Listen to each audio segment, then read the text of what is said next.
guys, how are you? I hope you're all doing very well. This evening I'm going to be doing a movie review. This movie is a thriller from Australia, English language, released in the year 1988, directed by Carl Zwicky, and this film is called To Make a Killing.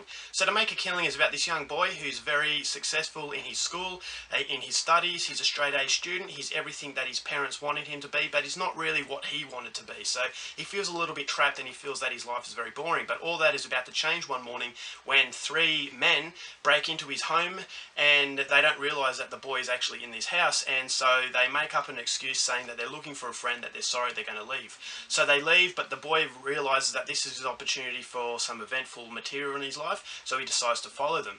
So this is where they take him under their wing and they start to corrupt his innocence and show him a lifestyle that he's not used to. So they go around, they commit a little bit of crime, petty crime, and they also start drinking. Now along the way they pick up two females who this young boy gains an attachment to one of them, and so he starts talking to her and he starts to develop a little bit of feeling towards her. But then when they start drinking, this is where the boy lets slip that he knows of some very rich people in his rich neighbourhood, and so the leader of this gang gets a lot of curiosity by this and he wants to know more. So at the end of the day, the kid goes back home and he feels that this is the last he'll see of these people, but little does he know that these people are not finished with him. So he gets kidnapped by these three men and they are going to force him to tell them where these rich people live so that they can rob them. So his night is about to go from bad to worse when he realises that the burglary is going to start to turn into a killing spree, and whether or not he can save the day, that's something you're going to have to find out for yourself, because that's as far as I'm going with my synopsis. Now my thoughts on To Make a Killing. As far as exploitation horror films are concerned, To Make a Killing is definitely not one of the more talked about films. And immediately I was reminded of a film called Wake in Fright. Now Wake in Fright is a totally different movie to this one, but it's similar in the fact that they basically lost films. When it comes to exploitation, you think of Razorback, you think of Long Weekend, all those kinds of movies, Road Games, and Wake in Fright in particular, but you don't really hear about these movies. So when I came across this film, I thought I definitely have to give it a shot. At the back of the movie it said that it was very nasty and that it was definitely one of the more hardcore horror films out there as far as Australia is concerned, so I had expectations already. And I can thankfully say that although the movie isn't a brilliant film, it still met the expectations that I had for it. It was a very fun film, but at the same time it was very, very chilling and very hard and nasty. So I wouldn't necessarily call it a fun film for the average moviegoer, but if you are a fan of extreme horror films, then this movie is definitely going to be one that's going to capture your interest. And the beauty of it is that it doesn't use excess. It doesn't have excess violence. It doesn't have, gory kills and, very shocking things that you actually see. It's shocking because it's so realistic and that these things actually happen.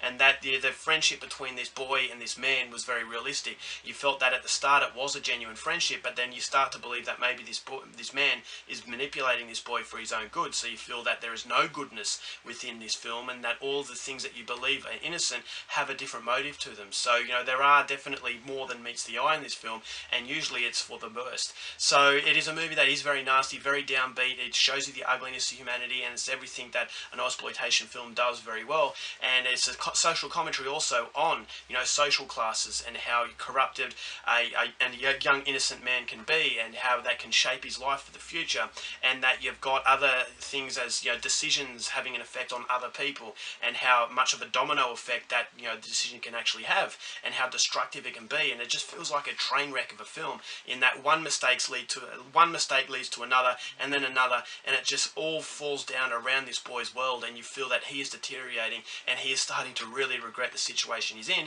because it's way out of his control and he has no way of stopping it. So you feel that it's just a train wreck waiting to happen, and then right at the end of the film it does hit you with a very thought-provoking message, and it's a very chilling message at the same time. I thought the suspense levels were through the roof. There were some moments that were very well done. There's a home invasion scene that I thought was very shocking. I mean, I wasn't quite prepared by how far the director would go. A lot of these types of movies, they will pull out at the last minute. Something will happen and the bad person can't do what they were about to do. But this movie actually goes that next step, and you feel that something is going to stop the bad guy from doing what he's doing, but it doesn't happen. So you're shocked at that initial sort of reaction of, oh God, he just actually did what I was fearing he would do, but what I was hoping he wouldn't be able to do. So I really like that, and I think it is, it's not turning the other cheek to the realities of the harsh, world that some people actually live in. So I really like that, and I think that's what makes it definitely a very nasty horror film, and it's a movie that I think will appeal to a lot of seasoned sort of horror fans. I thought the acting was fairly decent. The young boy is a little bit annoying here and there, but I can forgive that because he's at that age where he is transitioning from a boy to an adult, and you've got a love interest there that I thought was actually quite interesting. It didn't really sidetrack anything. I thought that the movie does take a little bit of time to get into the good parts, but thankfully the characters are folded out enough to really give you a connection with them. You can relate to these people. You feel that these are people that you actually know, as opposed to cannon fodder. And when you've got films that just have cannon fodder characters, when they have a long build-up, you feel that that build-up's for no reason. But this movie, the build-up actually is very rewarding because it makes the ending all that more, hard-hitting. So I thought that the movie did have a very careful plan, and it executed its plans fairly well.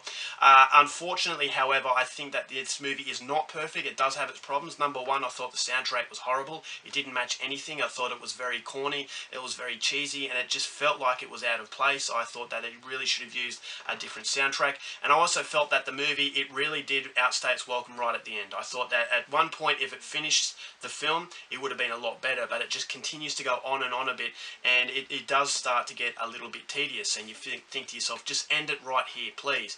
And you can't help but think at the end of the film, when it finally ends, you can't help but feel that if it ended 10 minutes earlier, it would have been a lot better. But it just seems to kind of just try and add things to it that are a little bit unnecessary, and you think that the movie got to its point and it wrapped everything up, but it just had to go that extra step. And unfortunately, a lot of movies do that, and To Make a Killing is no different.